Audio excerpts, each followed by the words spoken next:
Pengertian kabel fiber optik. Kabel fiber optik adalah jenis kabel yang menggunakan serat optik untuk mengirimkan data sebagai sinyal cahaya. Kabel ini terdiri dari serat optik yang tipis untuk melindungi serat dari kerusakan. Selanjutnya ada struktur kabel fiber optik. Yang pertama ada core atau inti. Bagian tengah kabel fiber optik yang terbuat dari bahan kaca atau plastik. Core berfungsi sebagai jalur transmisi sinyal cahaya. Ukurannya sangat kecil, biasanya sekitar 8-10 mikrometer. Dan kedua ada cladding, lapisan pelindung. Lapisan yang membungkus core terbuat dari bahan kaca atau plastik dengan indeks refraksi lebih rendah dari core. Cladding berfungsi untuk memantulkan sinyal cahaya kembali ke core. Ketiga ada coating, lapisan pelindung tambahan. Lapisan plastik yang membungkus cladding untuk melindungi dari kerusakan fisik dan kelembaban. Coating juga membantu mengurangi interferensi cahaya. Keempat ada outer jacket, sarung luar. Lapisan tertentu kabel fiber optik yang terbuat dari bahan plastik atau karet.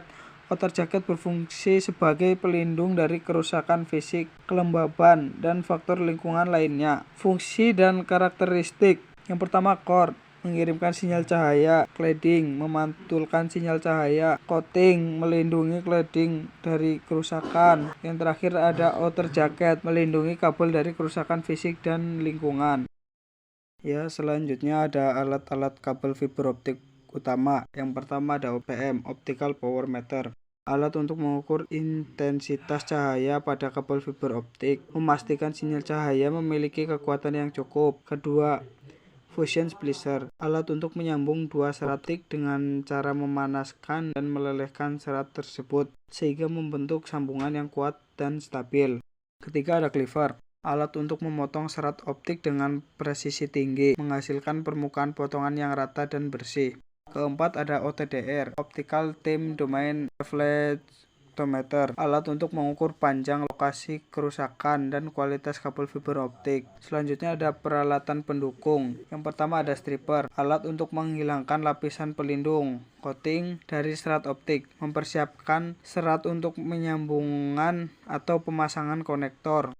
Kedua, tube stripper, alat untuk menghilangkan lapisan pelindung dari kabel fiber optik yang berbentuk tabung.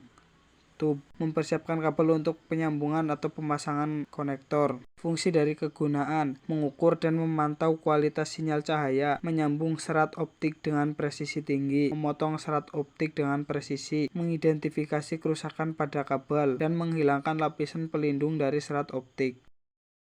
Selanjutnya, jenis-jenis kabel fiber optik.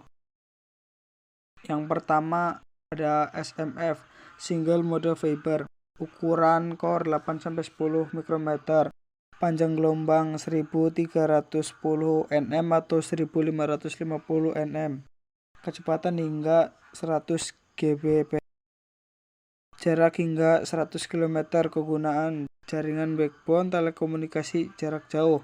Karakteristik, sinyal cahaya berjalan lurus, minim interferensi.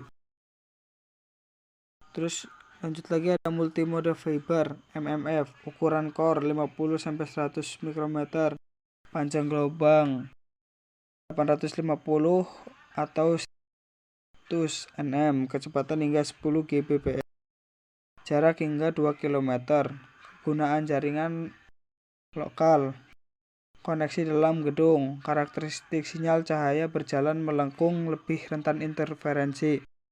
1. Hybrid fiber, kombinasi SMF dan MMF, ukuran core bervariasi, panjang gelombang bervariasi, kecepatan hingga 100 Gbps, jarak hingga 100 km, kegunaan jaringan yang memerlukan fleksibilitas dan kecepatan tinggi. Karakteristik, menggabungkan kelebihan SMF dan MMF.